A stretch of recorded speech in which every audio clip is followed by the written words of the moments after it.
આવી મસ્ત મજાની પાપલેટ છે. જો આ અમારું પાપલેટનું શાક બનીને તૈયાર થઈ જાય છે. હેલો ફેમિલી, કેમ છે બધા?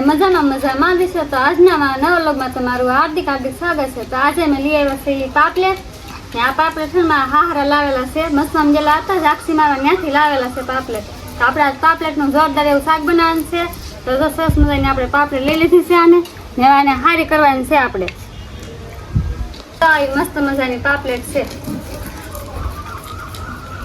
સૌથી પહેલા આપણે આને મસ્ત મજાની સુધારી નાખી. તો કન્ટિન્યુ બ્લોગમાં બન્યા રહેજો.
મસ્ત મજાના નાના બટકા કરી નાખ્યા છે.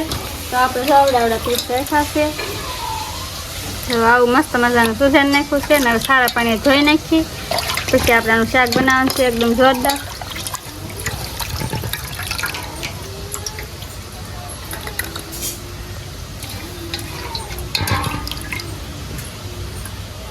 તો આપણે બટકાને સારા પાણી ધોઈ નાખ્યા છે ને હવે આપણે આનું શાક બનાવવાનું છે એકદમ જોરદાર. તો વિડીયોમાં બના રહેજો.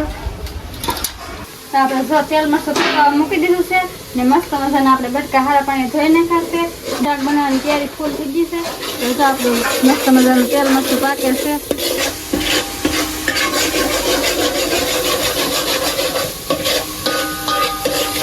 તો આપણું તેલ મસ્ત પાકી ગયું છે. આપણા પાપલેટના બટકા તૈયાર થઈ ગયેલા છે ને આપણે જો નાખી દઈએ પાપલેટના બટકા.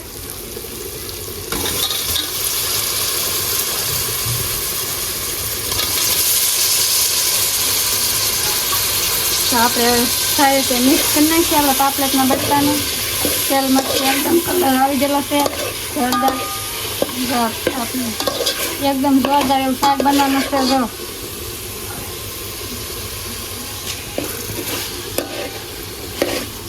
તો હવે આપણે નાખી દેવું એની અંદર પાણી.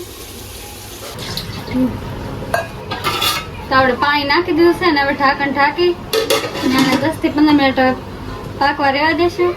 તો એકદમ આપણું જોરદાર પાપલેટનું શાક બનીને તૈયાર થઈ રહે. તો વિડીયોમાં બન્યા રહેજો. પાપલેટનું શાક જો ઢાંકણ ઢાંકીને મૂકી દીધું છે પકવવા ને આપણે છે ને ફાંટી લાવેલા છે. આને મેં ફાંટી કહી, તમે તો શું કહેતા ખબર નહીં. તો જો આ ફાંટી છે, આની ફ્રાય બનાવવાની છે. તો જો આપણે સુધાર નાખેલ છે મસ્ત મજાની, માથું કાપી નાખેલ છે, પૂછડું કાપી નાખેલ છે ને આવા આ કાપ આપણે શરીર વડે પાડી દીધેલા છે. તો જો આવી મસ્ત મજાની મેં ફાંટી સુધાર નાખી છે.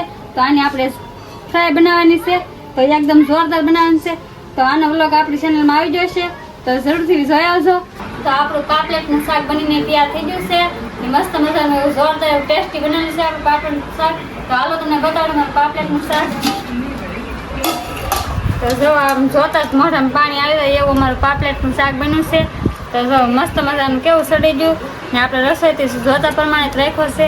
ને જો મસ્ત અમારું પાપલેટનું શાક બનીને તૈયાર થઈ ગયું છે ને મેં વાળું કરવા બેસી જશે ને મારું ભાણું તૈયાર થાય છે.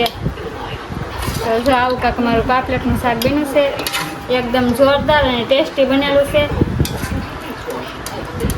તો જો આ અમારું પાપલેટનું શાક બનીને તૈયાર થઈ ગયું છે. એને વાળું કરવા બેસી જશે ને ભાણું કરી નાખ્યું છે. તો આજનો વ્લોગ એટલો જ તે. મારું પાપલેટનું શાક કેવું લાગ્યું કોમેન્ટ કરીને જરૂર કહેજો. ચેનલ પર નવા ચેનલને કરો સબસ્ક્રાઈબ. મળશે એક નવા વ્લોગમાં. જય માતાજી.